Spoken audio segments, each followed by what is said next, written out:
야곱이 야복강에서 이스라엘이라는 새로운 이름을 받은 사건은 창세기 백미 중 하나라 부를 수 있습니다.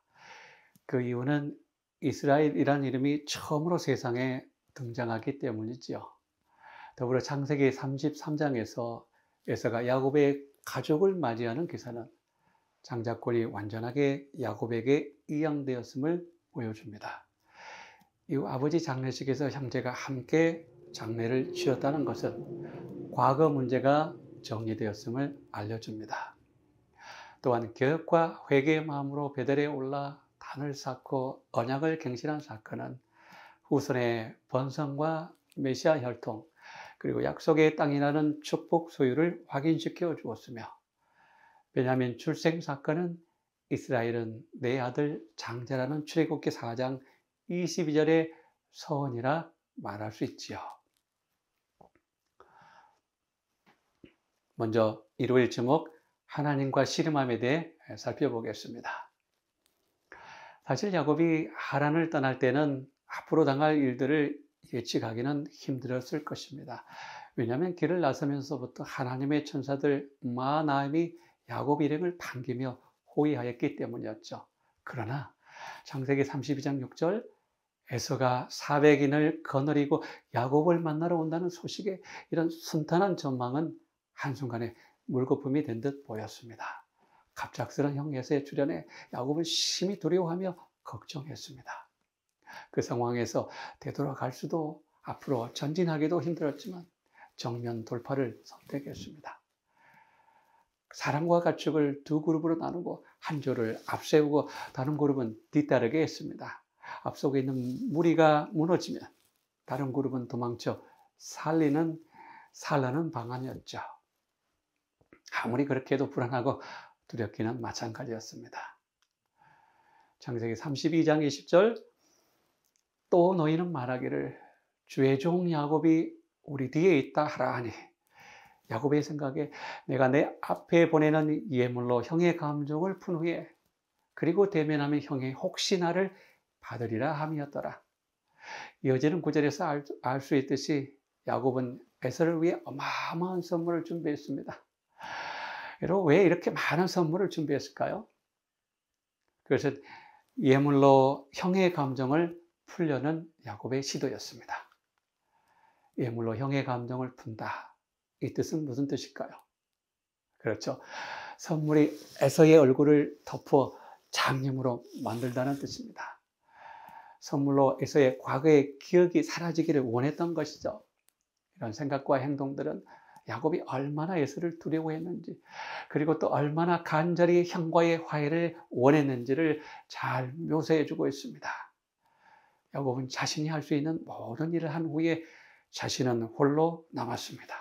항상 앞서갔던 야곱이 이번엔 뒤로 물러났습니다. 야곱답지 않는 모습 속에서 우리도 한 가지 배워보시게요. 야곱처럼 지금껏 앞만 보고 달려왔다면, 그리고 항상 앞서려 몸부림치며 살았다면, 이번엔 야곱을 따라 한 발짝 뒤로 물러나 보시면 어떨까요? 창세기 32장 24절 홀로라는 표현은 떨어지다, 외롭다라는 의미로 모든 것으로부터 완전히 분리되었음을 표현한 말입니다. 야곱에게는 고뇌의 시간이었으며 그 어떤 사람의 도움도 전혀 기대할 수 없는 처지가 되었다는 뜻입니다.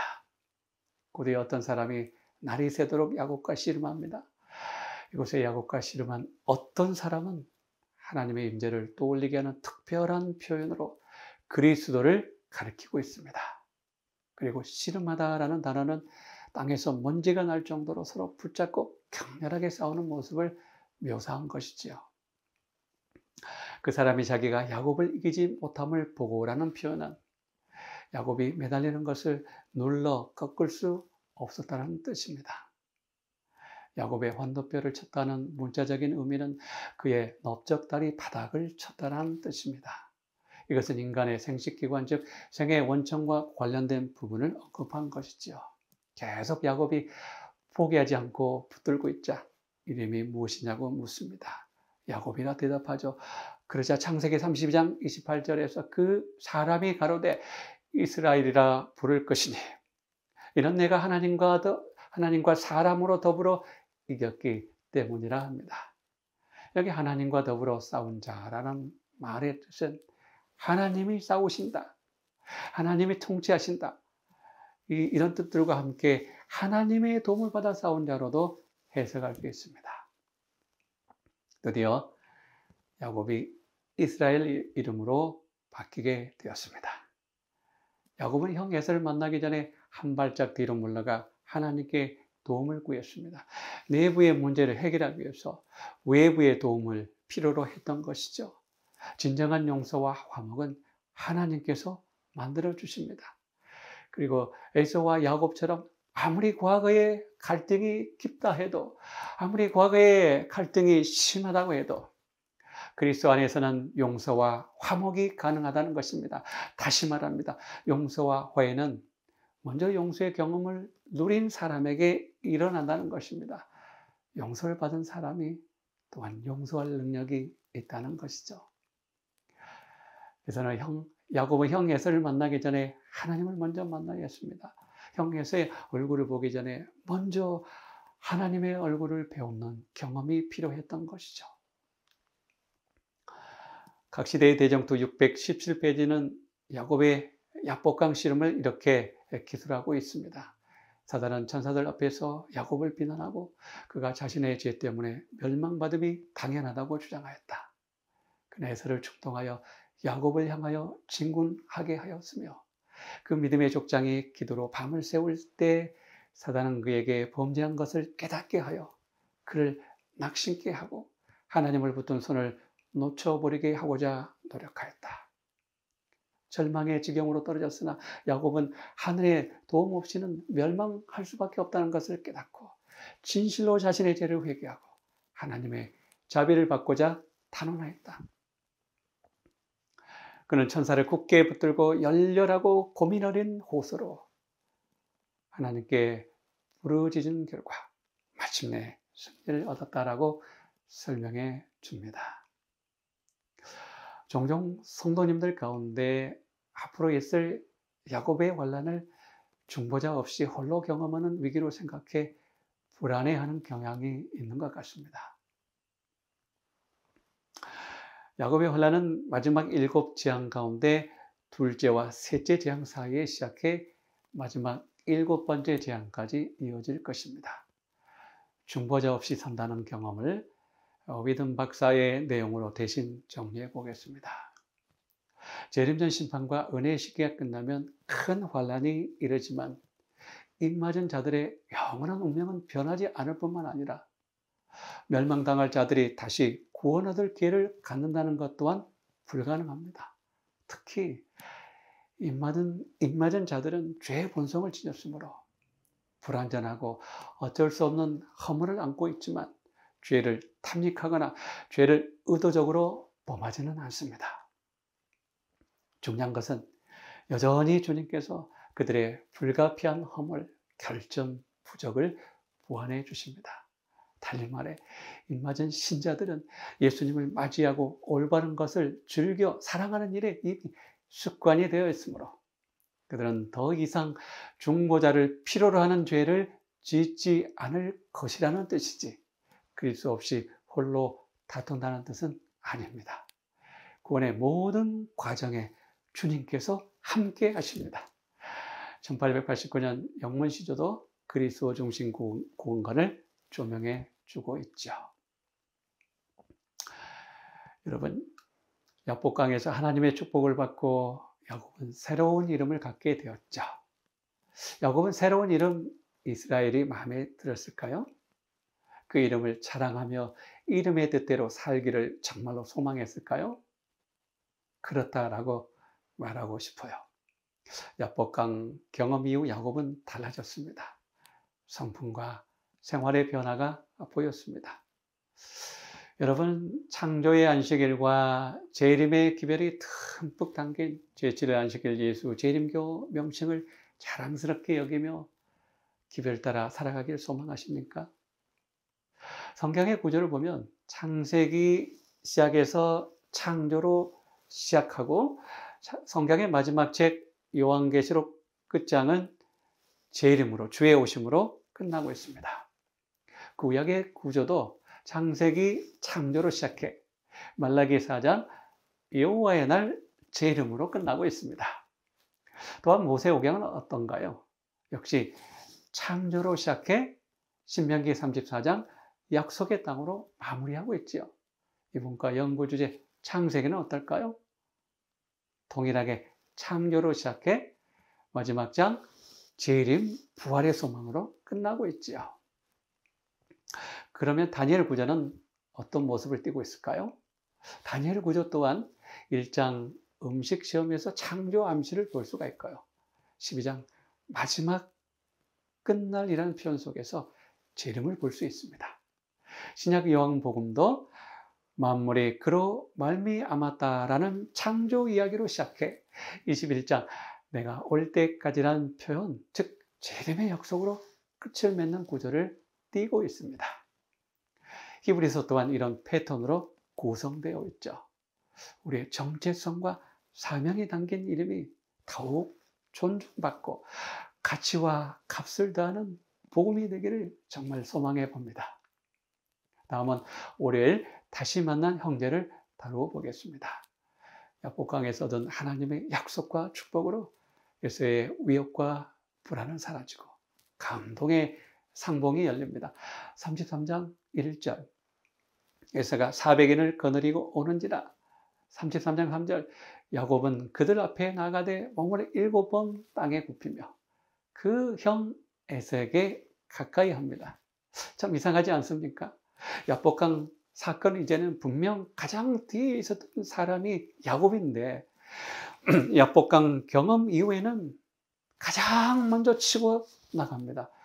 그렇게 두려웠던 에서 앞에 제일 먼저 나가 머리를 땅에 닿을 정도로 몸을 굽혀 최대한 용서를 구하는 겸비한 사람이 되었습니다.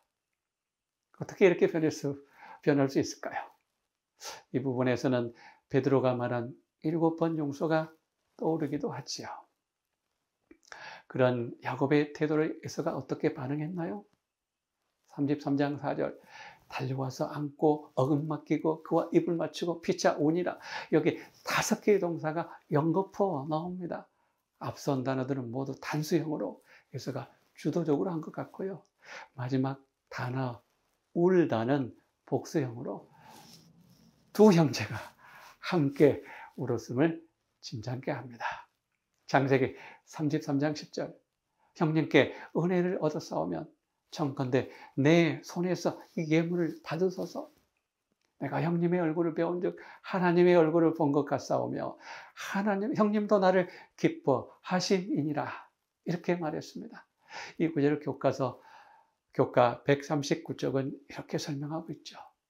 에서가 자신을 용서했음을 알았기 때문에 야곱은 형님의 얼굴에서 하나님을 보았다라고 표현한 것이며, 그리고 기뻐하다 히브리어 라차는 하나님으로부터 기쁘시게 받음을 입은 제사로 하나님의 용서를 의미한다고 하였습니다. 하나님의 용서를 받은 분이의 경험이 이곳에 형의 용서로 이어진 것 같습니다. 야곱은 에서를 나의 주라고 부르고 에서는 야곱을 내 동생이라 부릅니다. 두 형제가 이날을 얼마나 기다렸을까요? 먼저 하나님께 겸손해질 때 형제들에게도 겸손할 수 있다는 것을 보여줍니다. 야곱은 에서의 얼굴에서 하나님을 보았습니다. 전혀 기대하지 않았던 일이 일어난 것이죠. 그렇게 죽이고 싶을 만큼 미웠던 동생을 지금 환영하고 있다뇨. 바로 조금 전에 야곱이 본인에서 경험했던 사랑과 동정, 용서가 이렇게도 빨리 형을 통해 다시 나타나고 있다뇨. 세상에 이런 일도 있네요. 그것은 형을 만나기 전에 야곱이 먼저 하나님의 얼굴을 배웠기 때문입니다. 여러분, 사람들은 여러분의 얼굴에서 누구를 볼 수 있을까요? 성도님들의 얼굴에 누가 반사되기를 원하시나요? 다음은 화요일 디나가 수치를 당함이라 이 부분을 살펴보겠습니다. 아브라함이 가나안에 들어가 처음으로 세겜에 장막을 쳤던 것처럼 야곱도 세겜에 머물러 땅을 구입하며 제단을 쌓으며 평화롭게 거주하기를 바랬습니다. 그러나 야곱과 그의 가족에게 세겜은 날벼락 같은 참혹함 그 자체가 되었습니다. 34장 1절은 디나가 그 땅 여자를 보러 나간 것으로 시작하고 있습니다. 창세기 34장 사건이 일어났을 때 디나의 나이는 14세 혹은 15세쯤 되었을 것입니다. 그 땅 여자를 보러 나갔다라는 구절은 안을 들여다보다 매우 세심히 관찰하다는 뜻으로 이방 부모를 단지 구경만 하려는 것이 아니라 그 땅 여인들에게 깊은 관심과 교제, 더 나아가 그 땅 풍습을 배우고 즐기려는 의도로도 익힐 수 있습니다. 이 같은 견해는 교과 141페이지에도 확실히 밝히고 있는데요. 이 같은 무서운 결과의 발단은 이방인과 교제하기 위해 그 땅 여자를 보러 나갔던 야곱의 딸의 행동이었다라고 말한 부분입니다. 수치와 보복, 그리고 살인으로 얼룩진 세겜 사건은 홍수전 세상의 상태와 많이 닮아 있습니다. 창세기 6장 2절, 하나님의 아들들이 사람의 딸들의 아름다움을 보고 자기들이 좋아하는 모든 자로 아내를 취한지라. 이곳에 쓰인 보다와 취하다라는 동사가 창세기 34장 세겜의 행동에도 나타납니다. 34장 2절, 히브리 족속 중 하몰의 아들 그 땅 주장 세겜이 그를 보고 끌어들여 욕되게 하고라는 곳입니다. 그리고 홍수전의 세상의 모든 계획이 항상 악하고 혈육이 있는 자의 강포가 땅에 충만했다 한 것처럼 여동생 디나에게 행한 세겜의 추악함을 듣고 버린 야곱 아들들의 파멸과 사륙에서 그 같은 강포를 찾을 수 있습니다. 창세기 34장에는 디나가 레아의 딸로 소개되었고 디나의 이름이 모두 6번 나옵니다. 그리고 이 사건의 피해자 위치에 있었으므로 어떤 반응이나 말이 있을 법한데요. 디나의 말은 한마디도 없습니다. 그럼에도 불구하고 세겜의 사건을 통해 얻을 교훈들은 분명합니다. 야곱 가족과 가나안 주민들과의 관계는 그리스도인과 현대 세상의 관계와 같으며 죄와 친숙해지는 것은 감각을 훼손시키고 유혹의 위험성을 증가시킨다는 것입니다. 또한 오직 죄 없는 분노만이 죄를 대항하는 분노라는 성경 말씀을 기억하며 준수하라는 교훈을 말하고 싶었던 것이죠. 다음은 수요일 만연한 우상 숭배에 대해 공부하겠습니다. 야곱이 가나안에 귀환한 후 한동안 하나님께서는 침묵하셨습니다. 세겜의 디나 사건과 사륙으로 야곱 가문이 위기와 혼동에 빠졌을 때 하나님께서는 침묵을 깨시고 두려워 떨고 있는 야곱에게 다시 오셨습니다. 오셔서 갈 길을 보여주셨습니다. 하나님은 이런 분이세요. 언약을 다시 갱신하기 위해서 세겜을 떠나 베들로 올라가라 하셨습니다. 35장 1절은 하나님께서 야곱에게 말씀하셨다 전합니다. 이미 야복강에서 이스라엘로 이름이 바뀌었는데도 여전히 야곱이라는 이름을 쓰고 있는 것으로 보아 아직도 그의 영적 상태가 들쑥날쑥했음을 짐작케 합니다. 하나님께서 야곱에게 일어나 올라가서 거하며 쌓으라는 4가지 명령을 주셨습니다. 가장 첫 번째 명령, 일어나라가 중요했습니다. 지역과 친체에서 일어나라 하셨습니다. 낯선 신들과 우상, 모든 탄장품, 그리고 세겜의 탈취물, 그리고 가나안 족속으로부터 받은 영향들을 털고 일어서라 명하셨습니다. 그리고 외모적으로도 청결하고 옷을 바꾸어 입으라 했는데요.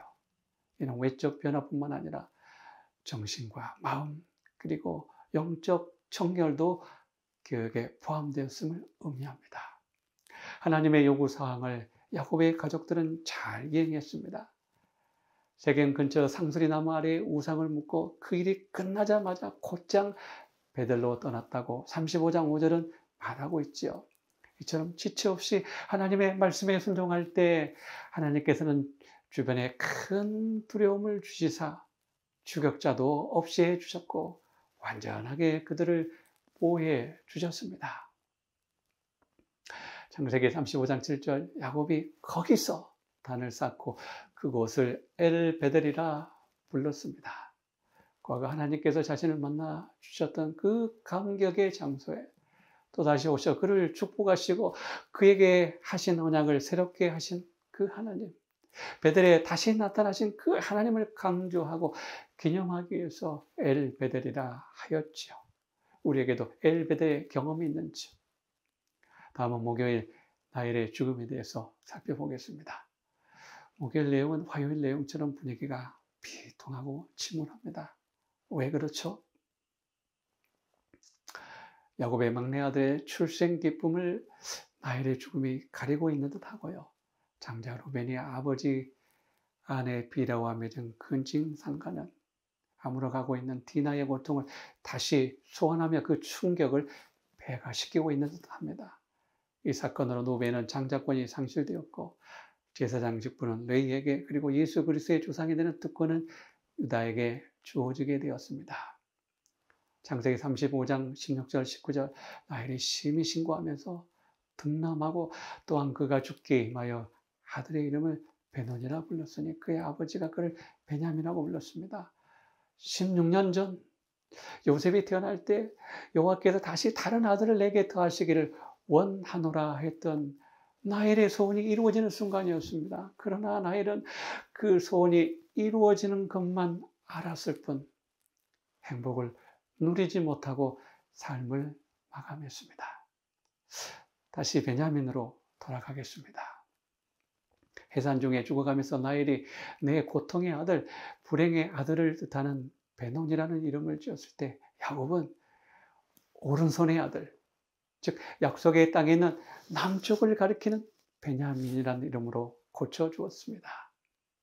아픔과 고통, 눈물과 슬픔 가운데 있는 자가 베논이라고 하면 이런 불행과 고통에서 나온 자가 베냐민이라 할 수 있죠. 베논이보다 베냐민 이름이 정말 좋습니다. 이런 의미에서 우리 모두는 영적인 베냐민이라 생각됩니다. 여기서 주목할 부분은 약복강 사건 이후 야곱은 일부 다처에서 일부 일처 관계를 지향한 흔적들이 보입니다. 왜냐하면 약복강 사건 이후 10년 동안 다른 여자들 사이에서 출생한 아이들의 기록은 없고 오직 나일 사이에서 태어난 베냐민만 강조하고 있기 때문이죠. 그리고 야곱은 창세기 44장 27절에서 오직 나일만을 나의 아내라고 부릅니다. 물론 나일 중심의 일부 일처 관계 속에서도 야곱은 죽을 때까지 다른 여자들과 그 자녀들을 성실하게 돌보고 지도하였지요. 이제 마무리하겠습니다. 야곱의 이야기는 죄에 빠졌다가도 참으로 회개하고 하나님께 돌아오는 사람들을 하나님께서는 내어 쫓지 않으신다는 보증입니다. 그리고 야곱이 약복강에서 그리스도를 만나 과거의 자신을 극복하고 이스라엘로 바뀐 것처럼 우리도 그리스도 안에서 육체의 일과 육신의 생각을 날마다 십자가에 못 박음으로 승리의 삶이 계속 펼쳐지길 간절히 기도합니다. 감사합니다.